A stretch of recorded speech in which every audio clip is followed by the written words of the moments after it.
नमस्कार। आज मैं फिर आपके सामने अपराध की एक और घटना लेकर आया हूँ। आज के अपराध की घटना पुरानी है, कोई 5 साल 6 साल पुरानी है, लेकिन इसका रिजल्ट, इसका फैसला, इसका अदालती फैसला हालिया है। 10 मार्च को इस प्रकरण में एक अदालती फैसला आया है। बात राजस्थान की है, राजस्थान के डूंगरपुर जिले की है। 3 फरवरी 2019 को, यानी कोई 6 साल पहले, सागवाड़ा के वमासा गांव से थाने पर सूचना आई, कंट्रोल रूम को भी सूचना आई कि वमासा गांव के पास वाले पुल के नीचे एक कार पलटी पड़ी है और उससे थोड़ी दूर पर एक नवयौवना महिला की कुचली हुई लाश भी पड़ी हुई है। पुलिस मौके पर पहुंची। कार उल्टी हुई पड़ी थी और उससे थोड़ा आगे, कोई 20 फीट आगे, एक चट्टान के पास एक महिला मृत पड़ी थी, जिसका चेहरा बुरी तरह से कूंच दिया गया था।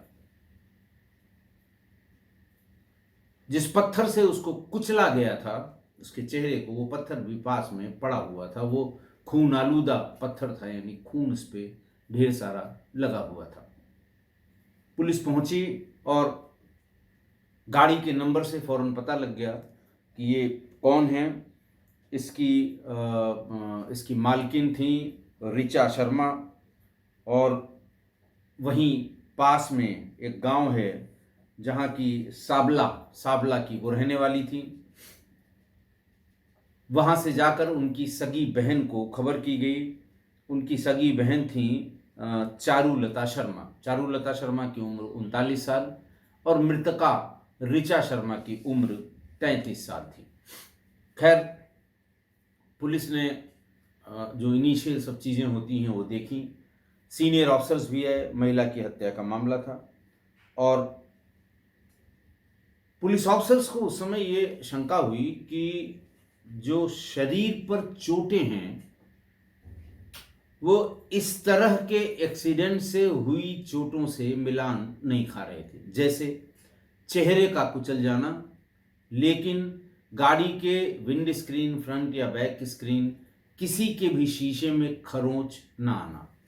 ऐसा लगता था कि जैसे महिला की हत्या की गई हो और उसको एक्सीडेंट साबित करने के लिए कार को ऊपर ले जाकर पलट दिया गया हो। पुलिस ने इसके पीछे की जो हिस्ट्री है, बैकग्राउंड है, वो तलाशने की कोशिश की। पता लगा कि ऋचा शर्मा की एक 12 वर्षीय लड़की भी है जिसका नाम है हेमश्री। और हेमश्री ये पढ़ती थी न्यू आदर्श सेकेंडरी स्कूल, वहीं पर साबला में ही था। वहाँ पर ये पढ़ती थी क्लास 6 में। पुलिस ने फौरन उनसे संपर्क किया कि वो क्या कह के गई थी। तो उन्होंने बताया कि बीती रात में वो करीब 8 बजे ये कह के गई थी कि मैं 1 घंटे में आ रही हूँ। पुलिस ने उनके मोबाइल फ़ोन के रिकॉर्ड्स भी तलाशे।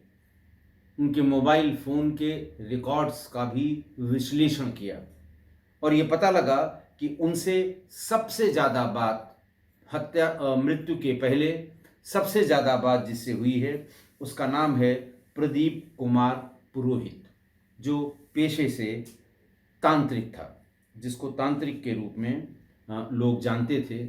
और उस बच्ची ने, हेमश्री ने, पुलिस को ये बताया था कि पंडित जी अंकल, पुरोहित अंकल, वो मम्मी को देखने के लिए मॉर्चरी में भी गए थे। 4 तारीख को, ये 3 तारीख की घटना थी, 4 तारीख को जैसे ही उसकी बहन, मृतका की बहन को, चारुलता शर्मा को पता लगा, तो उन्होंने थाने पर एक हत्या की FIR दर्ज कराई और उसमें ये लिखा कि कार जिस तरह से पलटी हुई है, मेरी बहन की लाश जिस जगह पड़ी हुई है, मेरी बहन की शरीर में जो चोटें आई हुई हैं वो एक्सीडेंट की चोटें नहीं प्रतीत होती हैं और मुझे पूरी आशंका है कि मेरी बहन की हत्या की गई है। पुलिस ने हत्या की एफआईआर दर्ज की और उसके बाद फिर उसको तलाशना शुरू किया कि आखिरकार ये हत्या क्यों और किसने की होगी। बहन चारुलता शर्मा डूंगरपुर जिले के सागवाड़ा थाने में उदयपुर के मयूर कॉम्प्लेक्स सेक्टर 4 में रहती थी और पेशे से लेक्चरर थी। उनके पति का नाम प्रेम प्रकाश शर्मा था।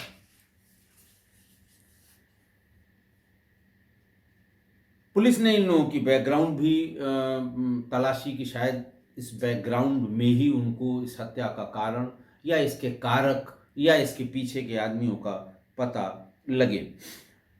चारुलता ने बताया पुलिस को कि उसकी बहन ऋचा की शादी उदयपुर के सरदारपुरा निवासी राजेश शर्मा से हुई थी और ये शादी कोई 6 साल तक चली और 2011 में ये 2006 में ये शादी हुई थी, लेकिन 2011 में किन्हीं कारणों से राजेश शर्मा का ऋचा से तलाक हो गया और बेटी उनकी वो इन्हीं के पास रहती रही, मृतका ऋचा शर्मा के पास।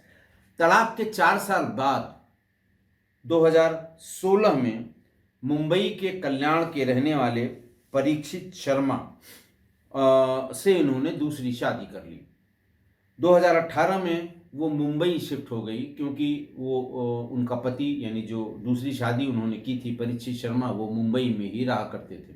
लेकिन अपनी बेटी हेमश्री को उसने उसी कॉलेज के एक हॉस्टल में रख दिया था। एक आदमी भी साथ में रख दिया था जो कभी कभी उसको उसके घर और से स्कूल ले जाया करता था। दूसरी बात जो ये पता लगी कि वो 5 दिन पहले ही मुंबई से साबला आई थी। पुलिस ने प्रारंभिक जांच में ये भी पता किया कि ऋचा अपने पिता के पास रहती थी। उनके पिता आयुर्वेदिक डॉक्टर थे। ऋचा के तलाकशुदा होने के बाद ऋचा और उसकी बच्ची के लिए पिता ने अपनी सारी संपत्ति उसके नाम कर दी थी। ऐसे में ऋचा का भाई अपनी बहन ऋचा से रंजिश मानता था कि ये पिता के पास रह के उनको बरगला के बहला फुसला के इसने सारी संपत्ति अपने नाम कर ली है। पुलिस इसी एंगल के आसपास घूमने लगी कि ये किसी वजह से इसका भाई रंजिश मानता था, हो सकता है। और उसके इर्द गिर्द घूमने का मतलब उसकी लोकेशन ढूंढने लगी, उसकी सीडीआर का पता करने लगी, वो उस दिन कहाँ था पता करने लगी। इस जांच पड़ताल में पुलिस लगी रही और शक के दायरे में उसका भाई भी आ गया। पुलिस ने शक के दायरे में ऋचा के पहले पति को भी रखा, राजेश शर्मा को, जिससे उसका तलाक हो गया था। कि हो सकता है उसके मन में ये मलाल हो कि मुझसे तलाक करने के बाद किसी दूसरे के साथ उसने शादी कर ली है। तो ये मलाल होता है और तमाम हत्याओं में ये कारण भी होता है। लिहाजा पुलिस ने उसको भी शक के दायरे में लिया। लेकिन ये शक उतना गहरा इसलिए नहीं हुआ क्योंकि उसकी लोकेशन कभी भी तलाक के बाद इनके इर्द गिर्द नहीं मिली। तीसरा शक के घेरे में उसका अपना पति परीक्षित शर्मा भी आया। पुलिस ने उसको भी शक के घेरे में रखा। जिसको शक के घेरे में रहा उसके मोबाइल फोन सर्विलांस पे लगवा दिए, पैरेलल लिसनिंग पे लेके सुनने लगे कि शायद कोई बात पता लगे। लेकिन दूसरे पति यानी परीक्षित शर्मा, भाई पहला पति और दूसरा पति परीक्षित शर्मा पर इसलिए बहुत ज़्यादा शक नहीं हुआ कि अगर उसे मारना होता तो वो मुंबई से यहाँ आकर नहीं मारेगा। मुंबई में तमाम ऐसी जगहें हैं, मुंबई में तमाम ऐसे कारक हैं जिससे वो मुंबई में ही ये काम कर लेता। यहाँ आएगा, 10 लोग देखेंगे, लोग उसे पहचानते नहीं हैं इसलिए जानने की कोशिश करेंगे और वो सिंगल मैन आउट हो जाएगा। इसलिए पुलिस का दिमाग उसके ऊपर से हट गया। अब पुलिस को ये पता करना था, या पुलिस के सामने बड़ी भारी समस्या थी कि इतनी रात में अकेले किसी सुनसान जगह पर ऋचा आई क्यों, और अपनी लड़की को उसने ये क्यों बताया कि मैं 1 घंटे में आ जाऊंगी। पुलिस ने उस इलाके की बारीकी से तलाश शुरू की। ये दूसरे तीसरे दिन की बात है। 3 को लाश मिली, 4 को एफआईआर हुई, 5 और 6 को। 6 तारीख को जब ये वहाँ आसपास देखा जाना शुरू किया तो वहाँ पर ये पता लगा कि ये वो जगह है जहाँ पर चतुर्दशी और अमावस्या को तांत्रिक कर्म या तांत्रिक क्रियाएं लोग करते हैं। वहाँ पर टोने टोटके और उसकी तंत्र मंत्र की बातें वहाँ हुआ करती हैं। इसी तलाश में जहाँ इसका शव ऋचा का मिला था, उसी के पास ढाणियों में तमाम कपड़े, सिंदूर, बंधे हुए नारियल, चूड़ियाँ, कटे हुए नींबू, ये सब चीज़ें जो तंत्र क्रिया में सामान्य रूप से इस्तेमाल की जाती हैं, ये वहाँ पर पड़े हुए मिले। इससे ये प्रतीत होता है कि ये संभवतः किसी तंत्र क्रिया में इसको लाया गया, या ये स्वयं आई और लोग भी वहाँ मौजूद होंगे और तब इसकी हत्या हुई। ऐसे में उसको पुलिस को फिर वही जिससे सबसे अधिक बात हुई थी, प्रदीप कुमार पुरोहित जो तांत्रिक था, उसकी याद आई कि ये जगह तंत्र मंत्र वाली, जहाँ पर हत्या हुई है वहाँ पर तमाम तंत्र मंत्र में इस्तेमाल किए गए सामान, और फिर रात का सूनापन। तो फिर इसे तुरंत पुलिस ने उसको तलाश किया और पकड़ लिया कि ये शायद ये तांत्रिक हमको कहीं तक पहुंचा सके। इस सारे काम में लगाया गया था उस समय जो प्रशिक्षु थानाधिकारी होते हैं, गस्टर ऑफिसर्स, जिनको प्रशिक्षण के लिए थाने का प्रभार दिया जाता है, वो थे आरपीएस चक्रवर्ती सिंह। आरपीएस चक्रवर्ती सिंह नया आदमी था और उसने पूरा दम लगा के हर पहलू पे बारीकी से जांच करनी शुरू की। तो वो जो झाड़ियों के पास बंधे नारियल, कलावा, नींबू, चूड़ी, सिंदूर, काला तिल, जौ, ये सब चीज़ें जो इस्तेमाल की जाती हैं, उसके बाद जो पहला आदमी जिससे सबसे अधिक बात हुई थी और जिसको बुलाया गया, और बेटी ने बताया कि नहीं अंकल तो बहुत रोए थे उस दिन मॉर्चरी में, और मैंने जब मुझे 1 घंटे में मम्मी ने आने को कहा तो करीब 2-2.5 घंटे बाद सबसे पहले मैंने मौसी को फ़ोन किया, फिर उसके बाद इनको प्रदीप कुमार अंकल को फ़ोन किया, और फिर तीसरी जगह अपने स्कूल जहाँ वो पढ़ती थी उसके मैनेजर भूपेंद्र जैन को भी फ़ोन किया था। पुरोहित जो थे, प्रदीप कुमार पुरोहित जो तांत्रिक थे, वो जैन को लेकर, भूपेंद्र जैन को लेके मेरे पास आए, फिर मुझको लेकर मॉर्चरी तक गए, जहाँ पर जैन अंकल और प्रदीप पुरोहित अंकल ये दोनों खूब रोए थे और ये उसकी मौत पर शोक जता रहे थे। वहाँ जो पोस्टमार्टम कराने गए जो पहुँचे थे, वहाँ जो पुलिस लाश लेके जाती है और बाद में उसको रिसीव कराया जाता है, वहाँ उन लोगों ने बताया कि हाँ यही आदमी था जो वहाँ बार बार ये कहता था कि ये मेरी शिष्या थी और हर काम मुझसे पूछ कर करती थी। न जाने क्या हुआ कि अचानक इसकी मौत हो गई। ये वहाँ पर जो प्रदीप कुमार पुरोहित था वो बार बार ये बात कहता था।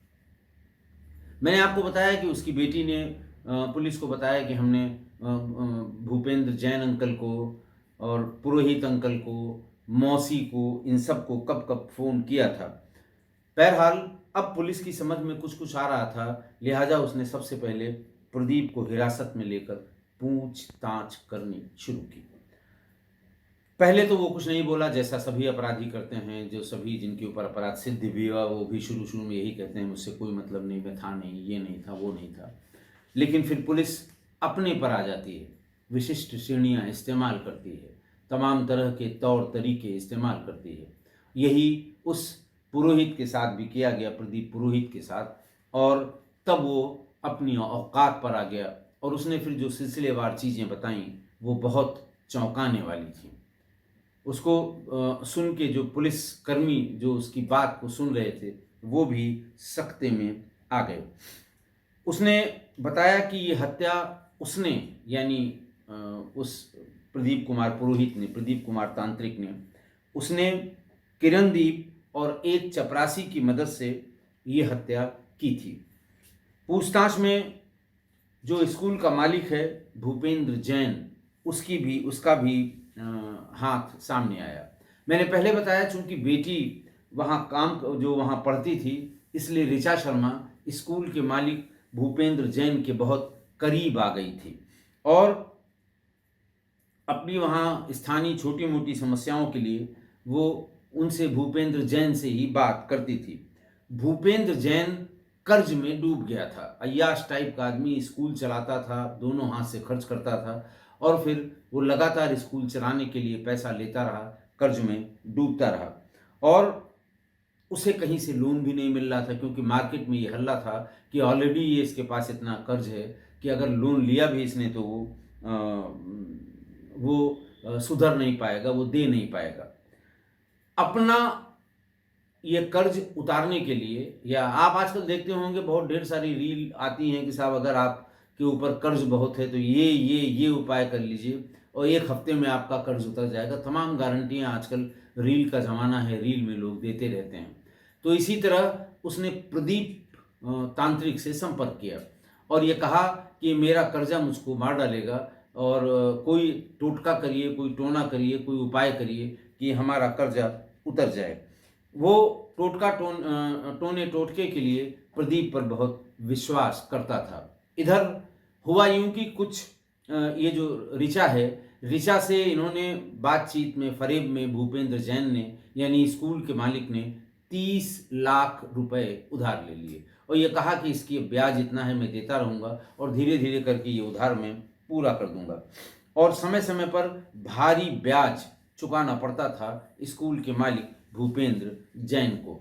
तो भूपेंद्र जैन ने संपर्क किया प्रदीप तांत्रिक से और ये कहा कि कोई ऐसा टोटका करो कि वो मेरे पैसे मांगना बंद कर दे। ऋचा शर्मा के लिए कहा कि वो जैसे ही ओवरड्यू होता है 4-6 दिन का, वो पैसे मांगना शुरू कर देती है, तो उसका मति भ्रम कर दीजिए, कोई टोटका कर दीजिए कि वो मेरा पैसा भूल जाए, मुझसे पैसा न मांगे। जब ये बात उसने सुनी प्रदीप ने, तो प्रदीप ने ड्रामा शुरू किया। उसने ऋचा शर्मा के घर जब वो आती थी तो हड्डियों के टुकड़े, मरे हुए कौवे, इस तरह के जो जो जो तंत्र मंत्र की तरफ इंगित करते हैं, खोपड़ियों के टूटे हुए हिस्से उसके घर में फिकवाना शुरू किया। वो जब सुबह उठती थी ये चीज़ें तो वो डर के मारे कांप जाती थी। वो अपने बच्ची को लेकर वहाँ से भागी और सीधे पहुँची अपने स्कूल के मालिक भूपेंद्र जैन के पास कि देखिए मेरी मदद करिए, मेरे यहाँ पता नहीं क्यों इस तरह से। उन्होंने कहा ये सब 2 मिनट का काम है, पंडित जी हैं हमारे, बहुत अच्छे तांत्रिक हैं, वो सारी समस्या का समाधान कर देंगे। फौरन उसने प्रदीप तांत्रिक को बुलवाया और ऋचा से मिलवाया। उसने कहा कि ये बिल्कुल तुम्हारे ऊपर किसी ने बहुत तगड़ा वाला टोटका कर रखा है, वो क्या कहते हैं, मारण कर रखा है और वो और तमाम इसके नाम हैं कि ये कर रखा है और मैं इसको ठीक कर दूंगा। कुछ पैसे लिए उससे, धीरे धीरे करके काफ़ी पैसे लिए और फिर वही जो ड्रामा होता है कि ये काटा, वो मुर्गी काटा, वो काटा, क्या बोलते हैं, नींबू काटा और इस तरह की बातें करके, और 2 दिन बाद उसके यहाँ वो हड्डियाँ और ये वो फलाना टिकाना जो गिरता था वो सब गिरना बंद हो गया। ऋचा को बहुत विश्वास हो गया कि इनसे इफेक्टिव तो कोई तांत्रिक हो ही नहीं सकता। हमारे ऊपर किसी ने जादू टोना या टोटका किया था तो वो जैसे ब्लैक मैजिक कर दिया था, उसको भी प्रदीप तांत्रिक ने 1 मिनट में बंद करा दिया और ये कहा कि कल शाम से इस तरह की वस्तुएं कभी तुम्हारे घर में नहीं आएंगी। और फिर चूंकि वही फिकवाता था, उसने वो फिकवाना बंद कर दिया और तब ऋचा शर्मा प्रदीप तांत्रिक के एकदम वश में हो गई। अपनी छोटी छोटी बातें भी शेयर करती थी और समस्याओं को दूर कराने के लिए, टोना टोटका करने के लिए प्रदीप को पैसा दिया करती थी। इसी बीच में एक और घटना हुई। उसके दूसरे पति परीक्षित की पहली पत्नी कैंसर हो गया था मुंबई में, और जब भी ये यहाँ से जाती थी डूंगरपुर से अपने पति के पास, तो वो अपनी पहली पत्नी की सेवा करता हुआ मिलता था। ये देख के वो बहुत परेशान होती थी, क्योंकि वो बार बार कहता था कि भाई जब तक मैं इसकी सेवा कर रहा हूँ, जब तक ये जिंदा है, तब तक तुम यहाँ मत आया करो। एक बार अगर ये बच गई तो बहुत अच्छा, इसको कहीं सेटल कर देंगे, लेकिन अगर ये कैंसर में बचना बहुत मुश्किल है, जब ये मर जाएगी या जब इसका अंतिम दिन हो जाएगा उसके बाद ही तुम आके रह सकती हो। अपने इस कष्ट को उसने मुंबई से आके फिर प्रदीप तांत्रिक को बताया कि कुछ ऐसा टोटका करिए, कुछ ऐसा जादू टोना करिए कि मेरे पति की पहली पत्नी मर जाए। ताकि मैं अपने पति के पास जाकर रह सकूं। उसने कहा ये भी बाएं हाथ का खेल है, हो जाएगा। वो जानता था कि ये कैंसर की पेशेंट है और महीने, 2 महीने, 4 महीने, 6 महीने चलेगी, इससे अधिक चलेगी नहीं। तो वो फेजेस में तंत्र मंत्र की क्रियाएं करने लगा, बताने के लिए कि अब ये कर दिया है, अब इसकी तबीयत ज़्यादा खराब होगी, फिर इसके बाद मैं ये करूँगा तो ये बोलना बंद कर देगी, फिर इसके बाद मैं ये करूँगा, ये खाना खाना बंद कर देगी, फिर इसके बाद जब मैं ये फाइनल करूँगा तब ये मर जाएगी। तो अब चूंकि पहले भी हड्डियाँ वड्डियाँ उसने सब रोक दी थी, वो सब सारा तमाशा हो गया था, तो वो उसके झांसे में आ गई और उस बेचारी को जब मरना था तभी मरी। लेकिन ऋचा को ये यकीन हो गया कि हमारे पुरोहित के, हमारे ये जो प्रदीप कुमार तांत्रिक हैं, इनके जादू टोने से मेरी पति की पहली पत्नी अपने आप चली गई, कांटा हटा और अब मैं जाके वहाँ रह सकती हूँ। फिर जब इतना विश्वास हो गया तो उसने एक दिन फिर कहा प्रदीप से कि देखिए कुछ ऐसा उपाय करिए, ऐसा टोना टोटका करिए कि जो ओनर है इस स्कूल का, भूपेंद्र जैन, इसको कहीं से लोन न मिले, इसको कहीं से पैसा उधार न मिले। और फिर जब हमारा ब्याज बढ़ते बढ़ते और मूलधन बढ़ते बढ़ते करीब 70 लाख हो जाएगा तो ये अपनी स्कूल की बिल्डिंग मेरे नाम कर देगा। उसके पास कोई चारा नहीं होगा, क्योंकि जब इसने लोन हमसे लिया था, उधार लिया था, तो हमने इसकी लिखा पढ़ी करवा ली थी। तांत्रिक ने कहा वेल डन, बहुत बढ़िया है, तो बहुत आसान काम है, इसके लिए 2.5 लाख रुपए लगेंगे, मैं पूरा कर दूंगा कि ये एकदम बिल्कुल, इसको एक पैसा कहीं से नहीं मिलेगा और ये पूरा कर नहीं पाएगा और स्कूल आपके नाम हो जाएगा। दूसरी तरफ भूपेंद्र जैन ने इससे कहा कि भाई वो कुछ ऐसा टोना टोटका करो कि ऋचा हमसे पैसा न मांगे, ऋचा शर्मा अपना पैसा हमसे न वसूले, अपना दिया हुआ पैसा वो भूल जाए। तो उसने कहा तुम भी 1 लाख रुपए कैश ला कर दो। दोनों से 2.5 लाख इससे और 1 लाख उससे प्रदीप ने ले लिए। फिर उसने बीच में जब भी आती थी वो कहती थी पैसा लाओ, थोड़ा बहुत पैसा देता था, बाकी धीरे धीरे बढ़ते बढ़ते ब्याज सहित उधार का पैसा बहुत ज़्यादा हो गया था। तो उसने कह दिया बिल्कुल ठीक। अब वो डबल गेम करने लगा प्रदीप। उससे कहा कि ये आपसे पैसा नहीं मांगेगी और इससे कहा कि इसको पैसा कहीं से नहीं मिलेगा तो ये स्कूल तुमको अपना लिख देगी। उसने तब ये जब बार बार दोनों ही लोग दबाव बनाने लगे तब उसने ये प्लान बनाया। उसने भूपेंद्र जैन से ये कहा कि मैं रात में तुमको जब बताऊंगा तो अपने किसी आदमी को भेज देना, ये पैसा मांगना बिल्कुल बंद कर देगी। घटना वाले दिन यानी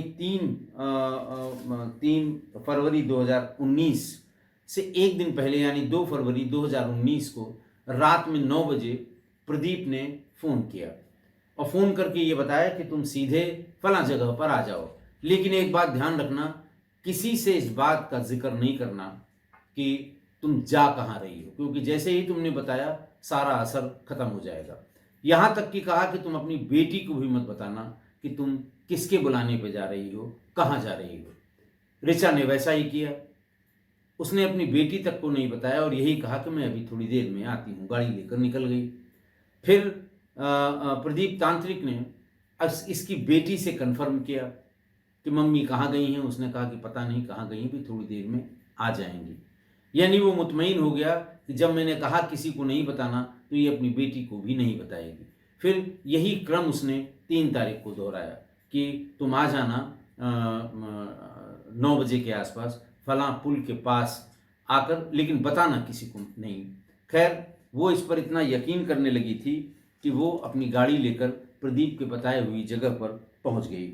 ऋचा को प्रदीप तंत्र मंत्र के लिए रोड से नीचे नदी के किनारे ले गया और यह कहा कि आंख बंद करके चट्टान पर बैठ जाओ।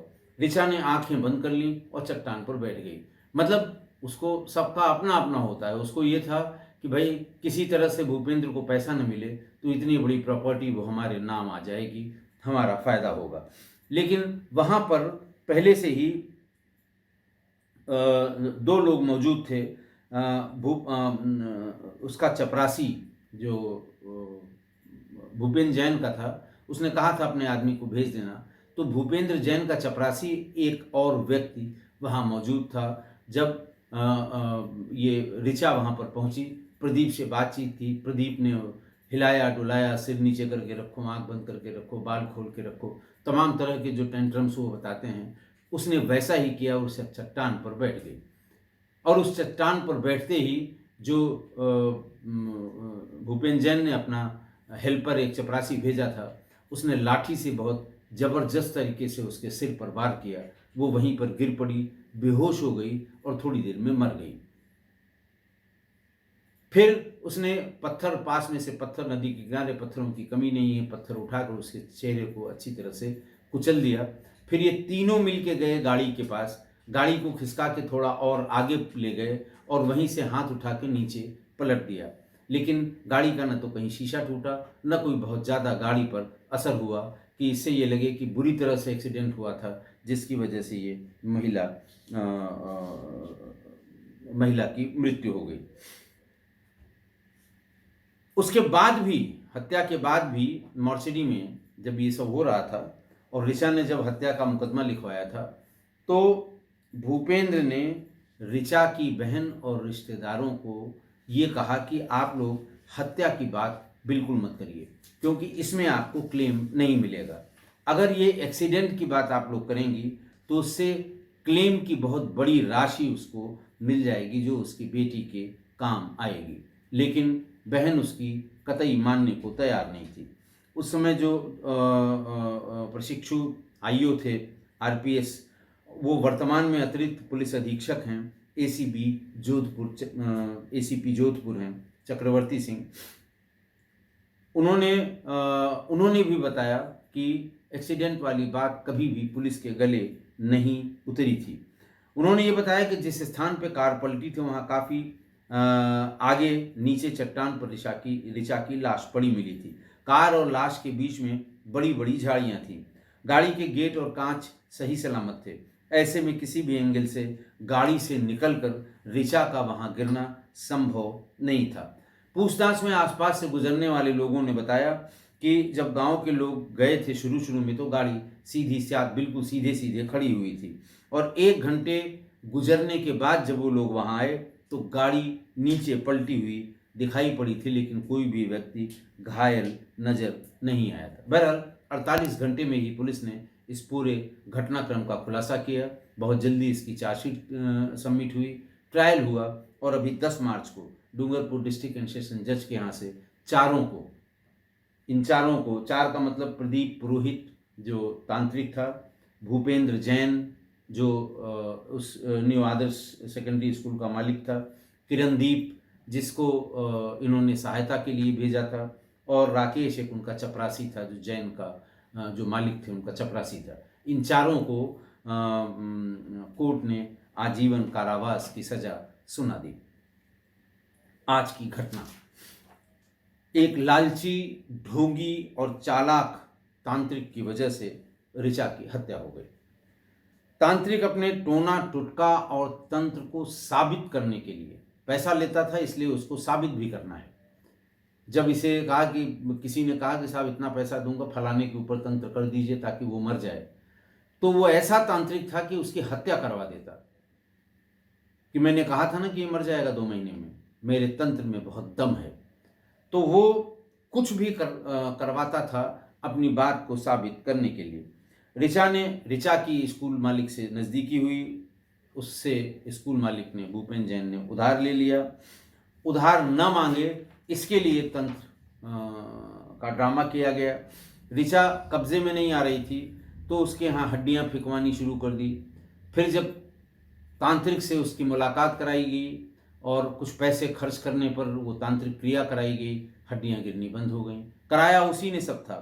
तो उसके बाद फिर वो तीसरा उसने किया कि पहली पत्नी कैंसर से जूझ रही थी, उसको वैसे ही मरना था, लेकिन इसने कहा कि नहीं, मेरे तंत्र क्रिया से वो मर जाएगी, मैं मार दूंगा, तुम चिंता मत करो। और वो बेचारी अपनी नेचुरल डेथ मरी और तांत्रिक ने उसका सारा श्रेय और वाहवाही लूटी और ऋचा बिल्कुल उसके चरणों में शरणागत हो गई कि बाबा जो है बहुत घोर तांत्रिक हैं और बड़े पावरफुल हैं। ऋचा को यही लगा कि प्रदीप बहुत बड़ा तांत्रिक है और वो हर समस्या का समाधान कर देगा। प्रदीप ने झूठ और फरेब से उसका विश्वास जीत लिया और फिर उसकी हत्या करके भूपेंद्र से इस बात के पैसे ले लिए कि मेरे तंत्र से इसकी जान गई है, मेरे तंत्र की वजह से इसकी हत्या हुई है। देखिए, मैंने जाने कितने एपिसोड्स में इन फर्जी तांत्रिकों, मौलवियों, मौलानाओं, गंडा ताबीज वालों की एक से एक बड़ी काली करतूतें बताई हैं। मतलब कम से कम 50 से ऊपर अपराध की घटनाओं में बहुत डिटेल में मैंने बताया कि किस तरह ये लोगों को बेवकूफ़ बनाते हैं। लेकिन फिर भी मेरी समझ में ये नहीं आता कि लोग क्यों इनके पास जाते हैं अपनी इस तरह की समस्याओं के समाधान के लिए। और इस तरह के तांत्रिक, जैसा ये प्रदीप तांत्रिक था, ये अपनी बात को साबित करने के लिए हत्या करने या हत्या करवाने में कभी इनको जरा से भी झिझक नहीं होती, ये साबित करने के लिए कि देखो मेरे तंत्र का चमत्कार है कि वो मारा गया। तो ये कुछ भी करा सकते हैं, इसलिए मत पड़िए इनके चक्करों में। चक्कर में अगर आप पड़ेंगे तो आपकी धन, दौलत, धर्म, ईमान और जान, इन सब से आपको हाथ धोना पड़ेगा। आशा है आप मेरी इस बात से सहमत होंगे। आज के लिए इतना ही। बहुत बहुत धन्यवाद।